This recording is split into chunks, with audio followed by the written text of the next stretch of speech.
Alors dans cette vidéo je vais faire le commentaire de cette enceinte DCSS ou DOSS, je sais pas trop, Soundbox Wireless Bluetooth Speaker, et dire d'emblée ce que j'en pense. Ma foi, plutôt une bonne impression.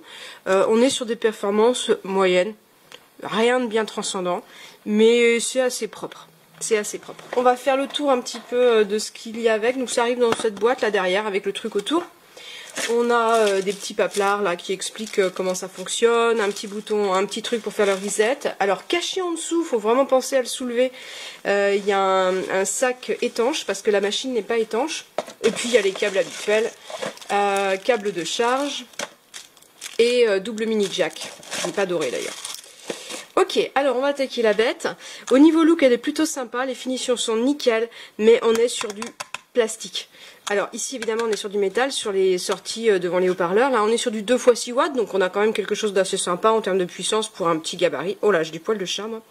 Les petits patins ici. Ici le bouton on-off, les câbles, donc on voit bien elle n'est pas étanche évidemment.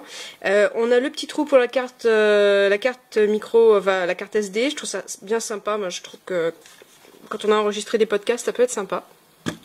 Les contrôles en haut qui sont rétroéclairés. Donc ça, c'est bien sympa aussi.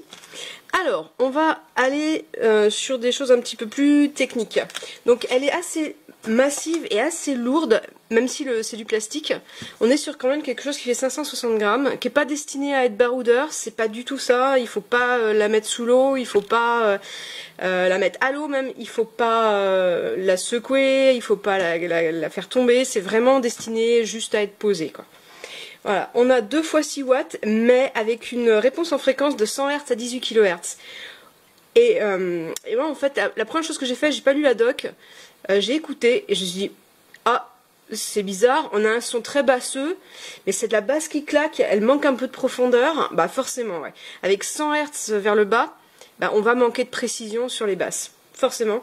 Et 18 kHz, pour donner une idée, on est en dessous de la capacité d'écoute de l'oreille humaine. Donc, on va avoir des choses qui manquent de précision un peu partout, alors en haut et en bas. Et comme c'est un profil en V au niveau du son, je peux vous dire que les médiums, c'est massacré, quoi. C'est massacré. Bon, on va faire un petit essai quand même pour montrer. Alors si, la connexion Bluetooth nickel, ça tient bien, ça se connecte vite, l'autonomie est bonne, on a 12 heures en utilisation moyenne. Et puis je vais vous montrer, on va monter le son. Donc vous allez voir, j'ai mis quelque chose qui avait un peu de basse, un peu de claquant aussi. Donc ça donne une petite idée. Et puis on va monter. Alors on monte avec le tactile.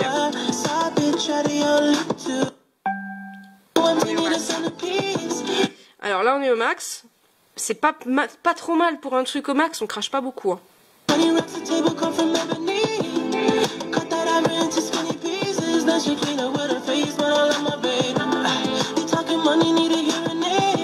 Voilà, et là, enfin, évidemment ma caméra va modifier le son, mais là c'est très clair. On entend de la basse qui est vraiment en avant, toutes les basses sont en avant. Alors c'est pas désagréable sur ce type de musique du coup, hein. Sur le podcast ça passe très bien aussi, mais il faut pas être mélomane là, vraiment pas. Hein. Donc les basses sont en avant, les aigus ressortent, on sent quasiment pas les médiums.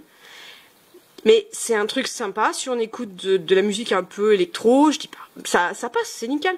C'est pas mauvais non plus, c'est un choix quoi. C'est ce qu'on appelle un son moderne. Et donc toutes les commandes en haut sont en tactile avec le rétroéclairage, c'est plutôt sympa. Les finitions sont propres, c'est pas une mauvaise enceinte. Pour ce prix, on trouve mieux en termes de son. Faut être très honnête.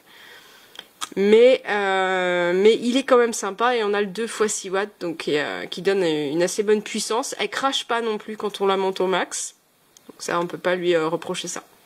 Voilà mon avis sur cette petite enceinte. Mon impression est plutôt bonne, même si je suis assez critique en termes de son. Évidemment, moi j'utilise des enceintes qui sont à 300 €, donc fatalement on n'a pas les mêmes choses. J'essaie d'expliquer les défauts, les avantages, les inconvénients. Il faut faire un choix, quoi. Le choix il va se faire sur ce qu'on aime. Si on aime écouter de la voix, parler, il n'y a pas de problème.